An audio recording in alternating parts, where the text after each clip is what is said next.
Hey guys, welcome back. I'm so excited for today. I'm excited to talk to you guys about faith. Faith is something that God has been teaching me a bunch about, so I cannot wait. And I'm going to be talking about childlike faith. So if y'all don't mind, I'm just going to jump right into there. I'm going to first start by reading a passage to you guys. This comes out of Matthew 18 verses 1 through 5. It says, "At that time the disciples came to Jesus and asked, 'Who then is the greatest in the kingdom? Who is the greatest?' He called a little child to him and placed the child among him.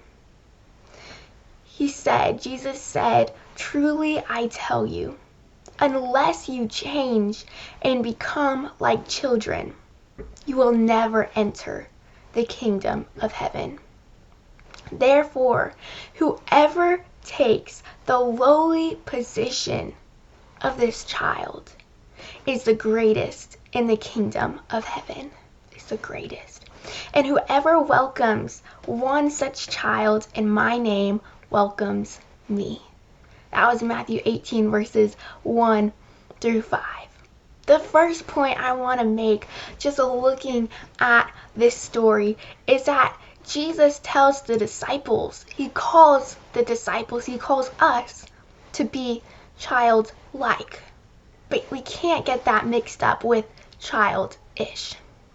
You see, the story starts out with the disciples arguing and bantering and asking, "Who's the greatest? I want to be the greatest.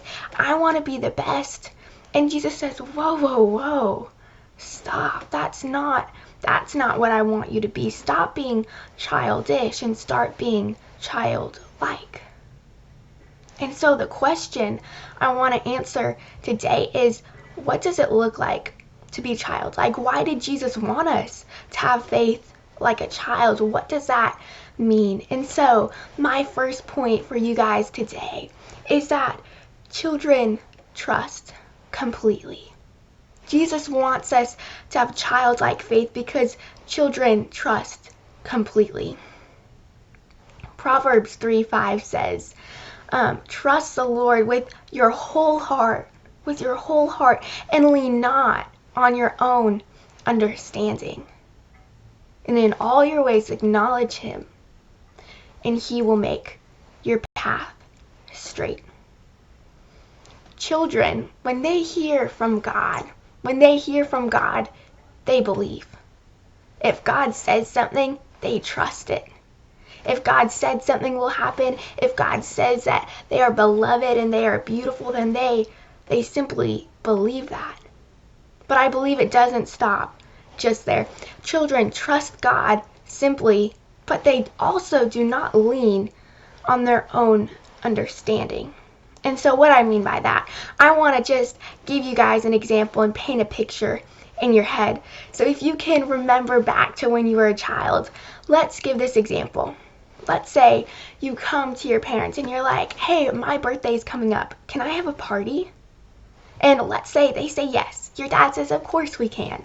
Then you would simply believe that it's going to happen. Like, it's already in the calendar. We've got all these plans. Like, it is going to happen because your father said it.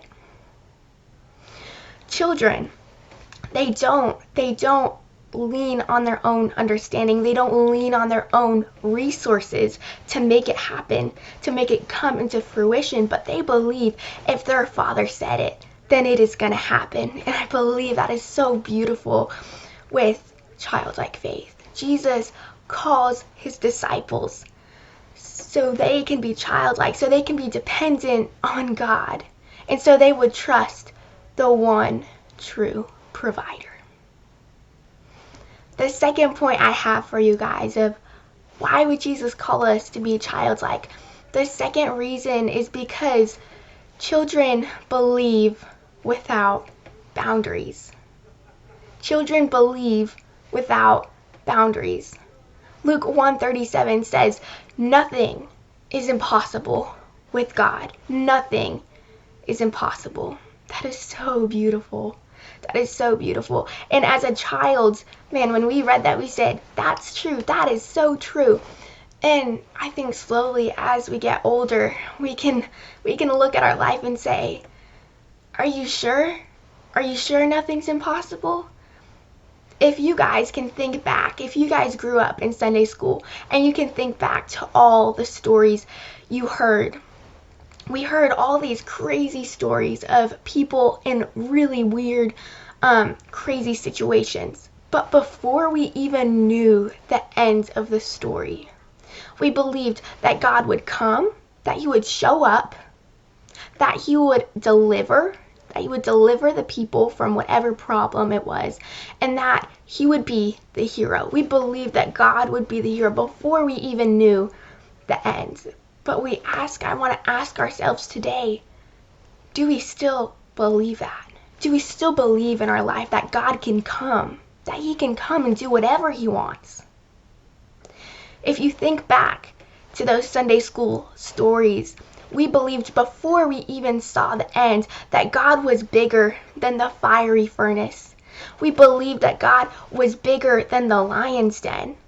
We believed that God was bigger than Goliath. He was bigger than the tall walls of Jericho, and the list goes on and on. But I want us to examine our own life and say, have we put boundaries on God? Or do we still have the childlike faith to believe that nothing is impossible? I believe that Jesus wants a people that aren't just going to sing on Sunday and raise their hands that we're going to see a victory, but he wants us to walk into our pain, walk into the present trial, walk into the problem throughout the rest of the week, through Monday and Tuesday and Wednesday. Go into school, go into that problem, go into your family on Thursday and Friday and Saturday, and he wants us to still believe that truth. He doesn't just want us to sing it on Sunday, but he wants us to believe it and walk into it for our whole week, in our whole life. The third point of why I think Jesus calls us to have childlike faith is because children make it simple. Childlike faith is simple. Childlike faith, it forgives. It doesn't hold grudges. It doesn't hold grudges. It forgives and it forgets. Childlike faith, it isn't afraid of the uncomfortable or the uncertainties. Man, they are ready to jump in to whatever God has for them. They're just ready for it. And I believe that childlike faith, it would change the game. It doesn't believe in doubts. It doesn't listen to the doubts. It doesn't listen to the fears. And childlike faith it's simple. It accepts what God says and it rejects the lies. Childlike faith accepts what God says and it rejects the lies. And so I want to ask you today, do you have childlike faith? Do you trust completely and believe without boundaries? And I don't want you to gloss over this question and say, oh yeah, of course I do, man. I go to church, I go to youth group, I love Jesus, I read my Bible, of course I have faith. But I want to really ask, I want you to look at your soul and say, do you really have faith of what Jesus can do? I want to ask if all your talk, if everything you talked about, if your actions and even the cross you wear around your neck, if all of that disappeared, would you still have that faith in your soul?